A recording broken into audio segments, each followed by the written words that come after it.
of them are Padma Bhushan, a decoration presented by the President of India. The post medical medal from the Indian National Science Academy and the Sarvathikari medal from Calcutta University. And I understand he was also nominated twice for Nobel Prize for Physics. It's a pleasure to have Dr. Sudarshan speak to us this evening now.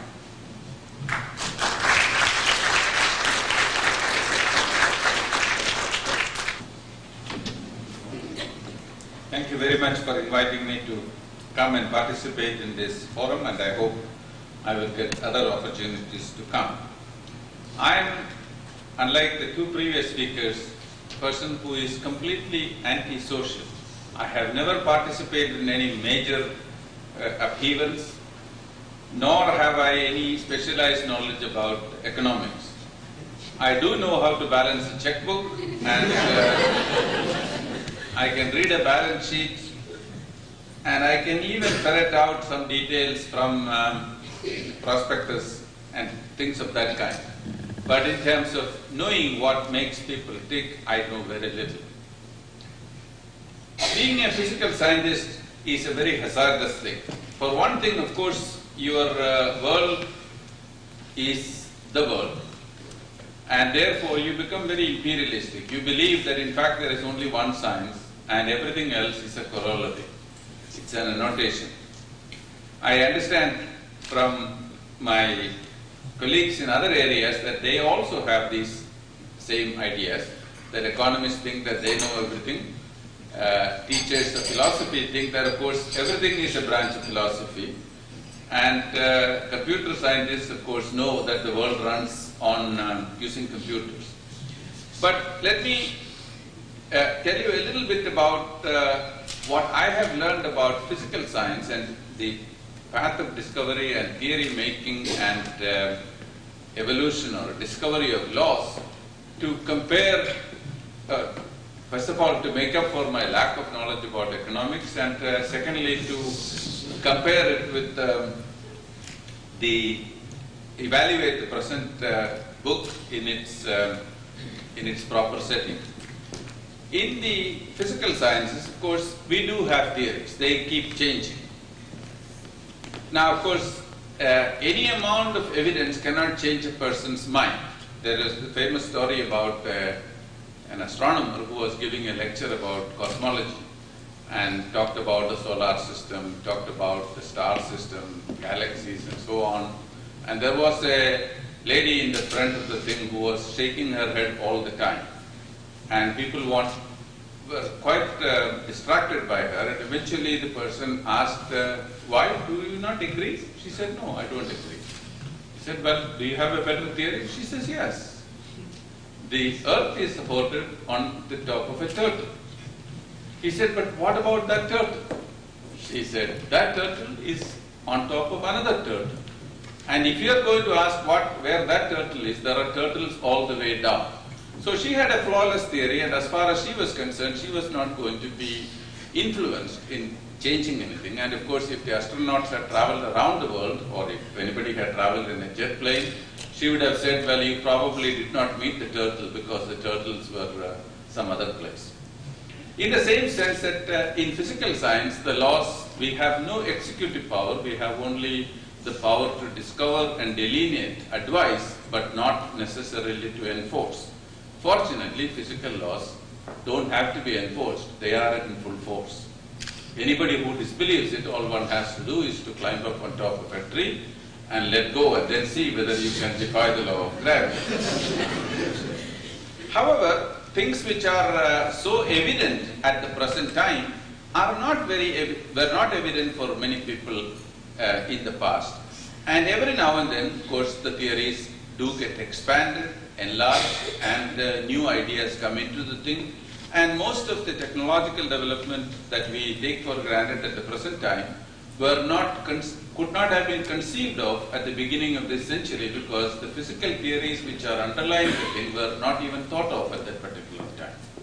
And therefore, the business of theory making in the physical sciences is a never-ending job, it is both pessimistic and optimistic. Pessimistic from the point of view of some statesman who is supporting the cause of science because they think that they are going to discover the final law very soon.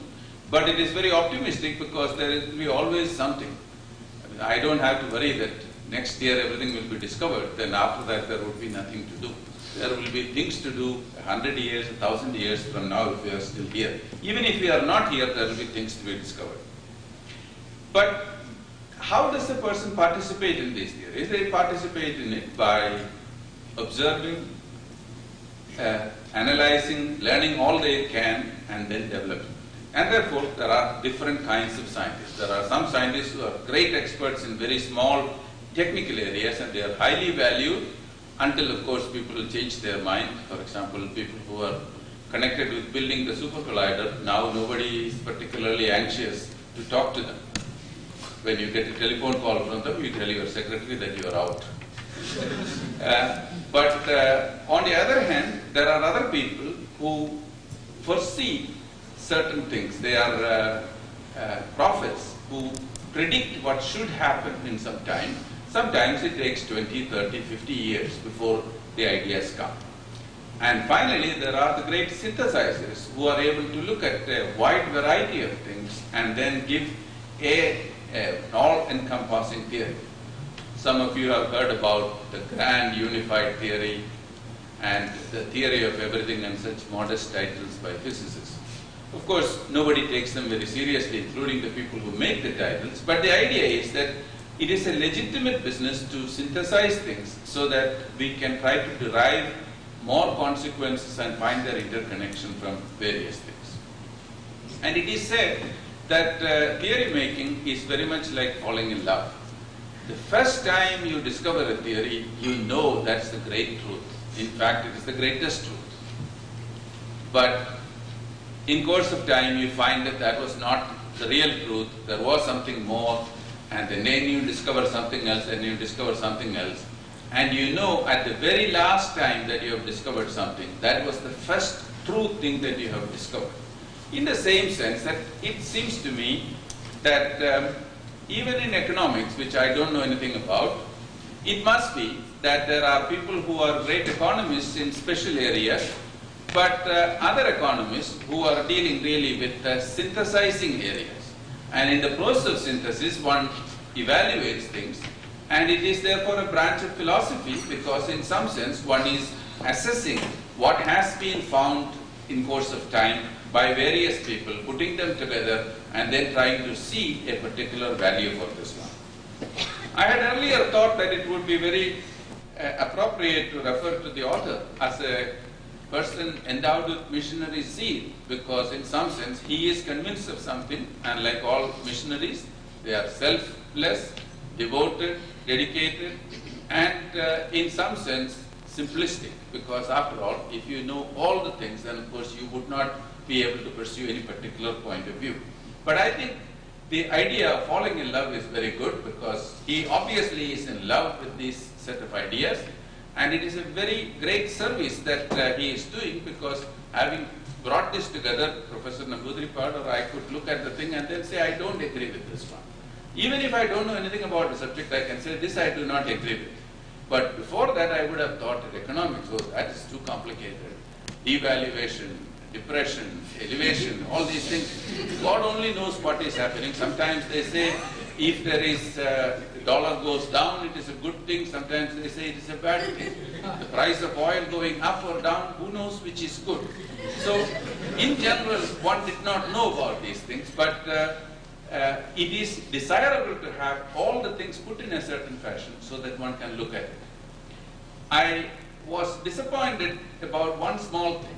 I do not find very much compassion in this book. There is a sort of abstract love for humanity, for large masses of people, but there is nothing really about the social safety net. Even President Reagan, who said that good people, rich people are good because they have money, did say that there was to be a social safety net, that there could not be a possibility in which we can forget about people who are unable to help themselves. It is true that if we do it systematically and in large measure, then of course, as Professor Namboodiripad mentioned, he did me a great harm because he said many things that I wanted to say. If you institutionalize helping people, then of course you create an underclass, and this is of course a very great disadvantage. I mean, we have this system at the present time in which many people on welfare find it not worth their while, in fact to their disadvantage if they go and work. If they go and work, they get money, but then of course they lose their benefits, they have to pay taxes on the thing and do various kinds of things. I also know that government regulations which are originally intended for the welfare of many can sometimes become absurd.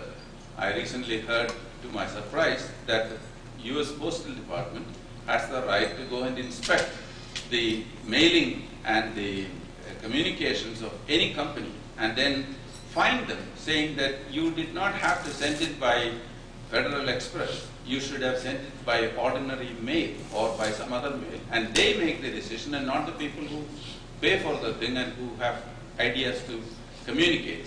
All this kind of thing obviously is a case in which we have unproductive things in the name of principle rather than in terms of practice. So in physics as well as in economics, obviously the fruits are the proof of the success of something or the other.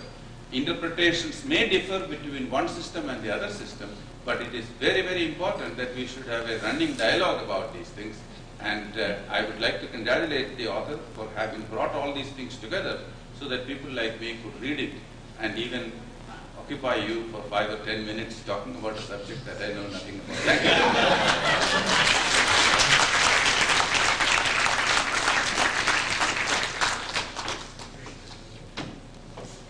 Thank you, Dr. Sudarshan. There's a slight change in the agenda. We have a special guest I'd like to introduce. I'd like to extend a special welcome to Peter Matthews. Peter Matthews is a professor of political science, and he is running for the U.S. Congress from California. And he has already won the primary. And I want to give 2 minutes for Peter Matthews to come up here and introduce himself.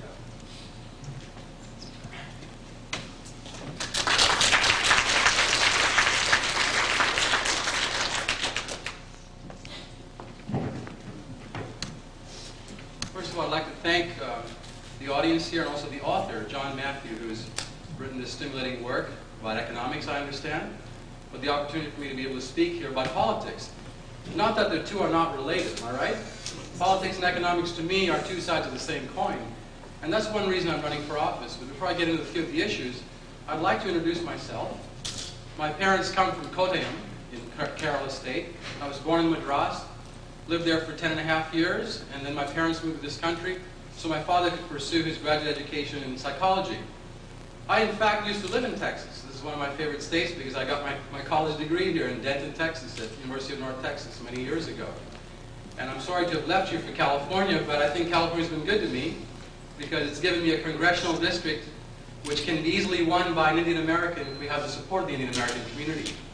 The district which I'm running from is 51% Democratic and 36% Republican. It was held for 27 years by a Democrat, and last year the Republican won it by 48%. If you haven't guessed what party I belong to, I'm a Democrat, but I believe Indians should be of no party, should be of both parties actually, should get together to support an Indian American candidate, regardless of party. But the seat also has about 57% people of color there, and so I think it's a great rallying point. President Kennedy called us a nation of immigrants, and he was correct about that. I say we're not only a nation of immigrants, but the Long Beach district where I live is a district of immigrants. And in fact, more than probably a third of our population were born in another country. And that's the beauty of this whole country and also the state of California and also the Long Beach district where I'm running from. I teach political science, U.S. government, and international relations. And therefore, I think I bring a new added perspective to the politics of that district. But let me just say a few things very quickly. I'll make sure this isn't too much over 2 minutes here, if you can bear with me. But I am coming from a position that we must have ethical values and spiritual principles to guide our political approach. In fact, the Bible says, where there is no vision, the people perish. Where there is no vision, the people perish, which means that a society must be guided by some ethical concept, by a concept of what is good and what is bad, what is right and what is wrong, and what the good life means, and what quality of life means. And that's where I'm coming from. I do believe this great country of ours, the United States of America, has been good to many of us who've come here as immigrants, as educators, as students. And we've made a lot of money. We've also contributed a lot of money. The Indian American community puts out $18 billion a year in taxes. And yet the United States of America is at a crossroads right now. We do need to rebuild our society. Our economy is not doing so well. As you know, the recovery that is supposed to have already started has not really hit California. I think it's hit Houston a little bit, am I right? But you've still got more recovering to go and to do. I think we have to help our engineers in this country rebuild the country's infrastructure, the roads, the bridges, high-tech mass transit. Why can't we have some of our aerospace workers continue to work in the area of producing bullet trains that actually fly over the railroad tracks at 300 miles an hour? That's aerospace work, isn't it? If the trains are flying at that speed, that means we're moving along. We have to have this kind of mass transit.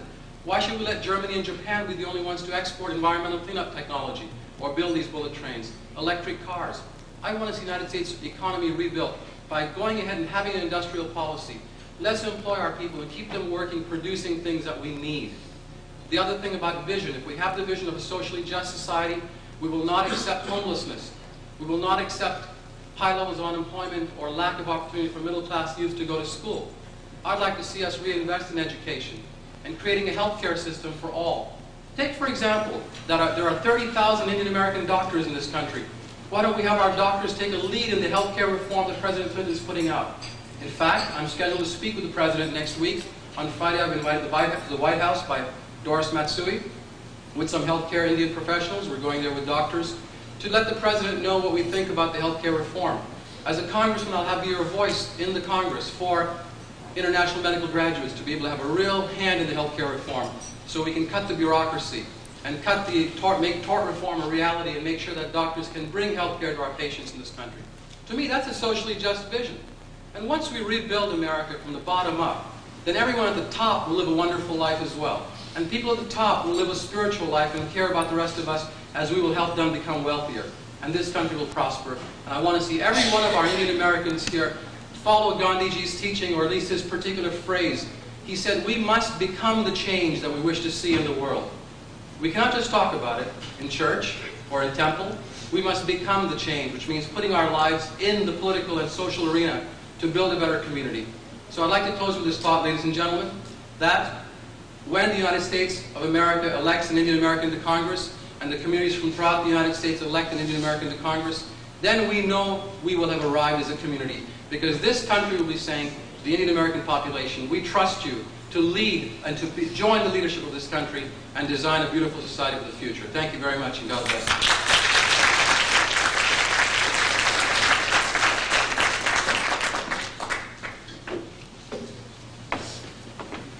This program is put together Kerala Writers Forums, and the forum has no political affiliation.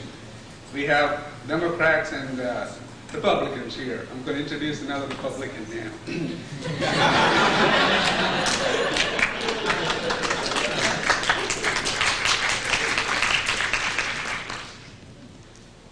Next we have George W. Strait Jr., a third-generation Texan and a Houstonian, actually a rare breed. Went to University of Notre Dame and majored in economics. He was commissioned naval officer for 2 years, and he entered Harvard University and received a master's degree in business administration in 1961. He manages his family's oil and gas business and serves as chairman and CEO of Strait Trading Group, Inc., which is an international trading company. He was appointed as Secretary of State by Governor William Clements in 1979 and was elected state chairman of the Republican Party in 1983. He served as member of the boards of directors of numerous civic and charitable organizations. He was named co-chairman of the Houston Economic Summit Host Committee in 1990 and is uniquely qualified to speak on capitalism and economic development. George Strait, Jr.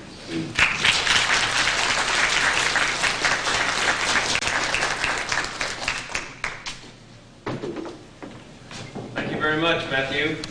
I have found out one thing since I became slightly associated with the Indian community. If I call anybody Matthew, I am about halfway safe of being correct.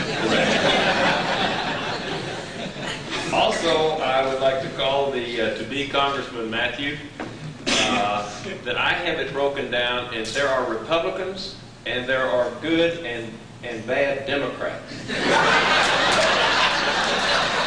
I have labeled you as a good Democrat.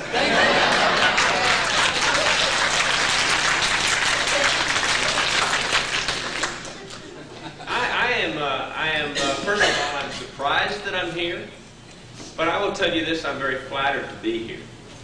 And when John Matthew asked me to come, first of all, when he asked me to read his book, I was surprised and very, very pleased to see that type of thinking. But I was more surprised that I was invited to be here to be your speaker today. And what I have determined happened is my son, one of my sons, worked for First City National Bank. And First City National Bank was bought out when they had their severe problems by Texas Commerce Bank. And I noticed there was a merger of tellers and employees from First City National Bank in the Texas Commerce Bank, which I have been going through the lobby of for 35 years since our office is on the 33rd floor of that building. And when it was discovered by John and Linda and a few of the others in the bank lobby that my son was Steve Strake and I was the father of Steve Strake, all of a sudden I had become one of the most popular people to walk through that bank lobby because they worked with him at First City National Bank. So John, I wanted to tell you that if this book does not make you famous, maybe the fact that you're the father of these three outstanding looking sons will someday make you famous.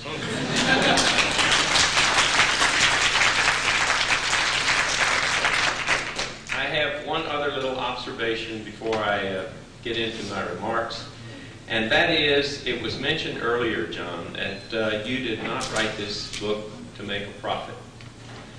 I would like to say that I heard a speech a number of years ago by then Professor Phil Graham of Texas A&M University when he spoke at a Freedom's Foundation awards dinner one night down here at the Weston Oaks Hotel many years ago. And I can remember him saying from the podium that night, and it stuck with me. It said, many of us here tonight are very impressed with the food and the service. And wouldn't we like to think that the waiters and the cooks and the busboys all came out tonight because they loved each one of us so much that they wanted to give us outstanding service and outstanding food. But he said, I hate to disappoint you, but in reality, these people gave up their evening at home watching television and being with their families because they were coming here to get paid. Because they were coming here to make a profit. And he says, as a result of that personal, even call it selfish incentive, they are here tonight making our evening more beneficial. So, John, I hope that you make a huge profit out of this book. Because if you do, that means that more people in India, in the United States, and around the world will be buying the book and learning what you have to say. Because I agree with the previous gentleman who has spoken. Your book perhaps is not an answer to every question. But your book is certainly headed in the right direction. And even though it does not address a safety net per se, the safety net is providing a system by which more people can own their own businesses, create more jobs, bake more pies, feed more people, and do more good for more mankind. As I said, I am flattered to join you today to release, I think, a remarkable book. Capitalism, a Panacea for Socioeconomic Woes, by our mutual friend John Matthew. I have also come to welcome you to your relatively new home, Texas, and America in particular. I understand that most of you were born in India, a fascinating land which I have learned much more about recently from today's honoree, John Matthew, who is, in my opinion, a truly remarkable writer and a great spokesman for freedom and individual responsibility. Fate, in one way or another, has brought us all here together today in Texas. I'd like to make a few observations about this state and her people. Everyone knows that Texans are truly unique people, but they must also remember that Texans consider themselves to be fiercely American. 158 years ago today, or this week, a small ragtag bunch of farmer, frontiersmen, soldiers fought an historic battle in this very county that we are in at this moment, at what is now known as the San Jacinto Battleground. As we celebrate the 158th anniversary of San Jacinto Day, it causes us to focus on Texas, the new home which many of you have chosen. 158 years ago, in 1836, 780 tough, hardy individuals took on almost 1,500 trained, more disciplined Mexican Army soldiers under the command of General Santa Anna. In a battle that lasted less than 20 minutes, the face of the North American map was drastically changed. For almost 10 years after the victory which they achieved that day, Texas existed as a sovereign republic. They were spurned by the United States. They were under constant threat from Mexico. But through this test period, a certain seed of independence and hardiness and determination was eternally planted in the hearts and the minds of every Texan, whether they fought at the Battle of San Jacinto or whether they have resided in this state since that time. In the early days of this republic, we did not demand that your mama be in Texas on the day that you were born. We simply asked that you have a burning desire for freedom, coupled with an abiding sense of individual responsibility for your own actions, and the good fortune to have moved here since your birth.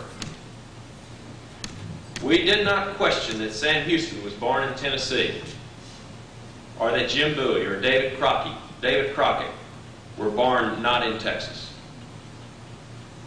At the same time, we do not question in 1994 why your mamas were in India the day you were born. We simply ask of you that you bring to your new Texas home a burning desire for freedom and an abiding sense of individual responsibility for your own actions. Ever since the Republic of Texas became the state of Texas, as part of the United States of America in 1845, that sense of fierce independence has endured. It can be seen in the early day Texas cowboy, who asked only for a horse, a rope, a gun, wide open spaces, a chance to live free, and get the government out of his way. It can be seen more recently in the Texas independent oil man, who asks not for government security, but merely for a chance to risk his life savings by digging a hole in the ground in hopes of hitting oil and gas. If he were successful, he merely wanted to keep what he discovered. If he hit a dry hole, which was 9 out of 10 times, he expected no sympathy. When Texas joined the United States in 1845, It was just 1 year after Samuel Morse invented the Morse code. The telephone, electric power, radio, the automobile, the airplane, television, computers, and space vehicles were not yet invented. The average life expectancy of an American was 30 years of age. The postman in 1845 was probably the closest touch the average citizen had with the federal government. There were no federal taxes. Federal spending was approximately $3 million annually. There was no welfare. There were no entitlements. Life for the early American was tough by any standards, but morale was high. Our churches were full. Self-discipline was a given, and the spirit of individual achievement and reward set this nation on a course for the greatest burst of economic prosperity in the history of mankind. We did not have better people, better soil, better weather, or better minerals. We simply had, because of our founding fathers, a better system. But quite frankly, something has happened in the last 50 years. We have shunned our churches. We have downplayed the responsibility of the individual to take care of himself, herself, or his neighbor. And instead, we look more and more to government to take care of our daily needs. We have become a society obsessed with pleasure, whether it be money, sex, drugs, or other forms of diversion. Today, our federal government, every minute of every working day, spends nearly $3 million. We have come in 150 years from spending $3 million on the federal government per year to $3 million per minute. 57 cents of every dollar in personal income tax, which we send to Washington, goes just to pay the interest on the national debt. We have, in the last 150 years, come from having the smallest government to the largest government of the world powers. This is where you, our newest Americans, come into play. Those of you who have immigrated to America can help so much by reminding those Americans who were born here of why you voluntarily chose to come to America. I would venture to say that you have come to this great land because it offered the freedom to work and to worship and to associate with whomever you please. You probably came to America because you dreamed of owning your own home, owning your own business, doing business with whomever you choose. You probably came to America because it is known as the land of the free and the home of the brave, not the land of big government. The rest of the world has obviously seen the successes of the American system. And as a result, the Berlin Wall has fallen. Eastern Europe and the Soviet Union have virtually toppled communism while avoiding a nuclear holocaust. Kerala has voted out communism. Mexico, Central and South America are privatizing as quickly as possible. And China, the world's most populous nation, is becoming the bastion of entrepreneurship despite the objections of those in power. While all of this is occurring worldwide, America, the most powerful nation in the whole world, is going towards larger and larger government, whether it be local, county, state, or national government, whether it be in education or in healthcare. I urge you, I plead with you, I beg you, fellow Americans, Bring your talents forth. Remind us of what we have forgotten. Get involved. Join our civic clubs. Get involved in one of the political parties from the grassroots up. Back the candidates of your choice. And for heaven's sakes, never fail to vote. Be heard, be felt, be a contributor, become an integral part of this great land and this great mosaic, which we call the American experiment. If you do this, you will be giving us an answer to the question which was posed to Benjamin Franklin in Philadelphia